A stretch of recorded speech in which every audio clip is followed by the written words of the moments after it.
Are you guys ready to learn some phrasal verbs? We are going to be learning different phrasal verbs today. I think I have 5, and they're all about emotion. So the first phrasal verb that we are going to go over today is cheer up. Again, that is cheer up. Now, I think I have mentioned this before in another video, but nonetheless, it is a phrasal verb that we use quite often here in America, and it just means to become happier or make someone happy. To become happier or make someone happy.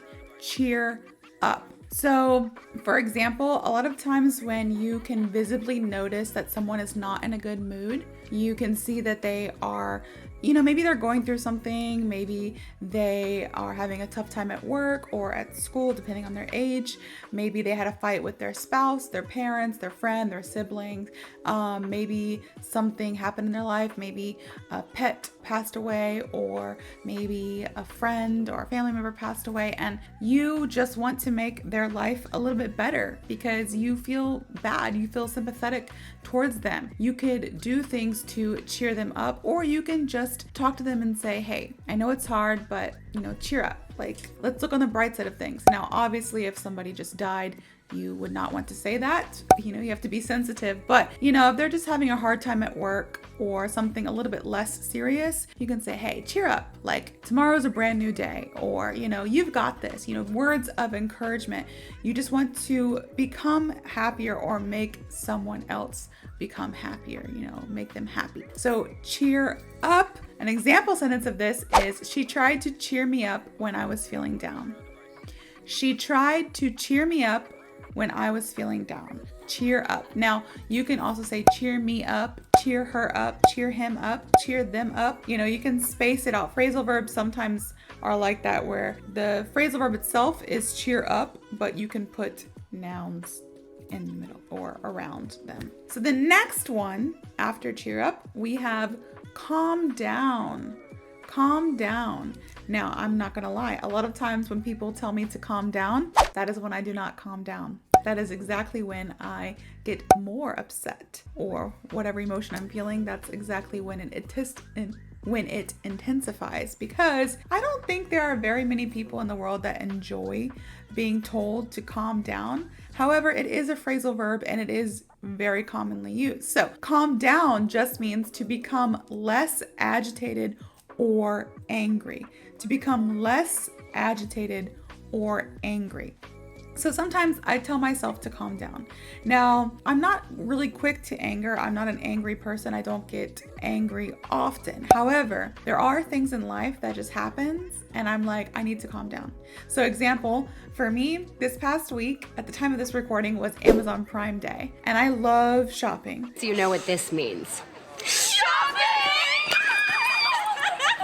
So I was going through, and there weren't, honestly, no hate to Jeff Bezos and Amazon, but there weren't as many good deals this go around as there were in the past. But there were a few things that were on my list that I needed to get regardless. So even if it was just a little bit cheaper, I was going to buy it because I needed it, household items, not like, things that I don't necessarily need, but I'm labeling them as a need. No, like real things that, like batteries. We needed batteries. And I was like, oh, let me get them on Prime Day.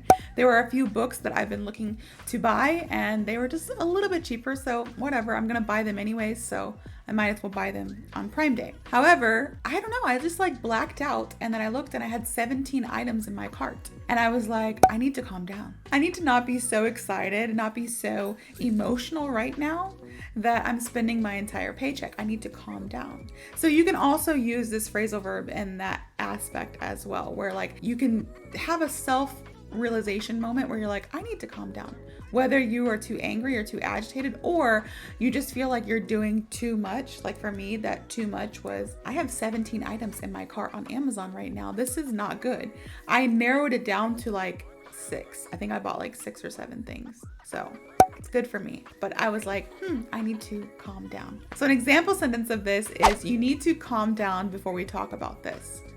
You need to calm down before we talk about this. Calm down. So we have cheer up, we have calm down. The next phrasal verb is let down. let down. Dun dun dun. Nobody likes to use this phrasal verb because it means to disappoint someone. And nobody really likes to disappoint anyone or to be disappointed or to be disappointing. So let down just means to disappoint someone. If someone lets you down, it means they didn't lead up to your expectations. They let you down. They disappointed you. A personal example of this is I'm like usually good cop with my kids. My husband is more bad cop, I'm good cop. But sometimes it takes me to like bring out the big guns, which is an expression we use, which means I need to bring out my feelings and my emotions when disciplining my children. So I realized over the years that with my oldest son, it doesn't really matter what I say. He's honestly just a really good kid, but it doesn't matter so much what I say unless I tell him that he's let me down. He hates me being disappointed in him. And honestly, I was the same way. Still to this day, I don't like letting people down. Like I will go out of my way, even if I have no time, even if I am, I have a million things on my plate and I forgot or whatever, I will go out of my way to make sure I don't let people down. But when I was a kid, if my parents told me I let them down, like I got a bad grade or I did something they didn't approve of, that crushed my soul. And my oldest son is the same way as well. He gets his soul crushed whenever I tell him, man, you really let me down. I can discipline him. I can say, hey, no video games for a week or go to your room. But it doesn't really matter to him as much. But if I verbally say, you really let me down or I'm disappointed in you, that one stings. I don't use it often because he is genuinely a good kid. Now, my youngest, that's another story. He's a work in progress. But my oldest son, he genuinely is a very good kid. But whenever he lets me down, I tell him and it makes him be a better person. It turns him into a better person.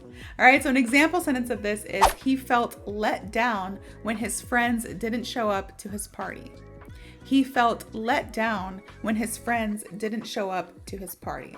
Let down. So if he was let down, I would just tell him to get over it. They're not your true friends. I'm just kidding. But the next phrasal verb we're gonna go over is get over, which means to recover from something, usually an emotional setback. So that example sentence, he was let down because his friends didn't go to his party. I would tell him, hey, cheer up. First of all, oh, look at me. I would say, first of all, calm down. All right, it's not that big of a deal. You need to cheer up because even though those friends let you down, you need to get over this. Get over it. They're not your true friends. True friends wouldn't let you down like that. Look at me. I'm using all of the phrasal verbs in one example. This is amazing. But no, in all honesty, I would just personally say life goes on. We're going to get over this. Those friends aren't really your true friends. Move on with life. So get over just means, again, to recover from something, usually an emotional setback. So sometimes you can say, I am trying to get over this breakup. You broke up with a friend or even a boyfriend, a girlfriend, whatever. And you're like, I need to get over this. So you start doing things to try to help you move on, move forward. A lot of people use this phrasal verb when they are sick. I'm trying to get over this sickness, which means I'm in the thick of it right now, but I'm trying to get over it. I'm getting through it and I'm taking my medicine. I'm drinking my electrolytes. I'm getting over it. You can also tell someone to get over it whenever you're trying to be like a little bit rude, maybe. And somebody's like, you hurt my feelings. And you're like, well, get over it.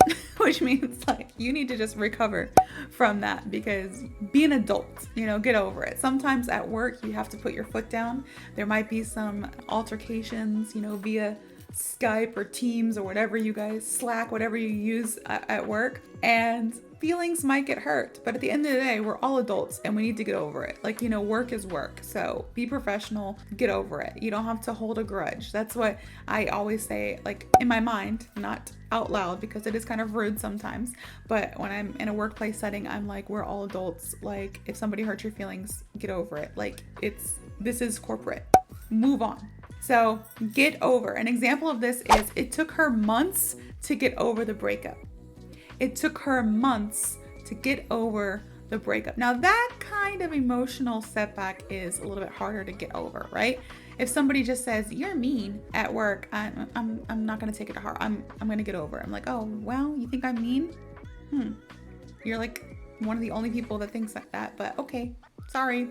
Of course, I'm going to probably think about it for like the next 5 to 10 business days, but it's not going to be at the forefront of my mind. I'm going to get over it. So we have cheer up, calm down, let down, get over, and the last is hold back. Hold back. And this just means to control or restrain oneself from expressing feelings. All right. Now there's a few different ways you can use this phrasal verb, but usually we say this when we're talking about holding back our feelings or our words or even our tears. So personal example of this is a lot of times when I am trying to diffuse a situation, whether it's between myself and another person or between my kids, I try to hold back my feelings because I don't really like to show my feelings, to be honest. I'm not that kind of person that wears their feelings on their sleeves. I hold back my feelings. And honestly, it's because I am a little bit scared of what may be unleashed. I am a Gemini and I also have ADHD, and I was also raised to not really show my feelings as much. So all of that bundled up into one, whenever there is a situation or an altercation or any kind of disagreement, I try to hold back my feelings and just listen first. And a lot of times it's weird because I'm just like staring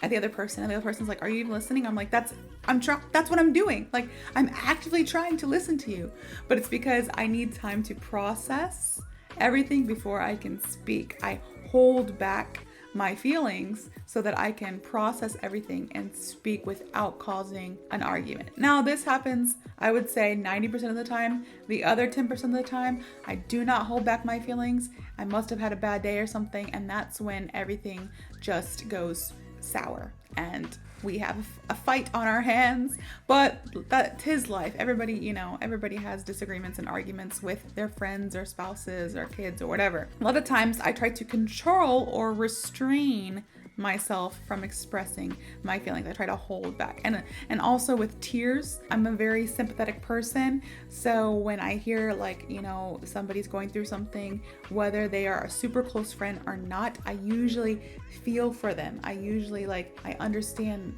their pain, and I cry.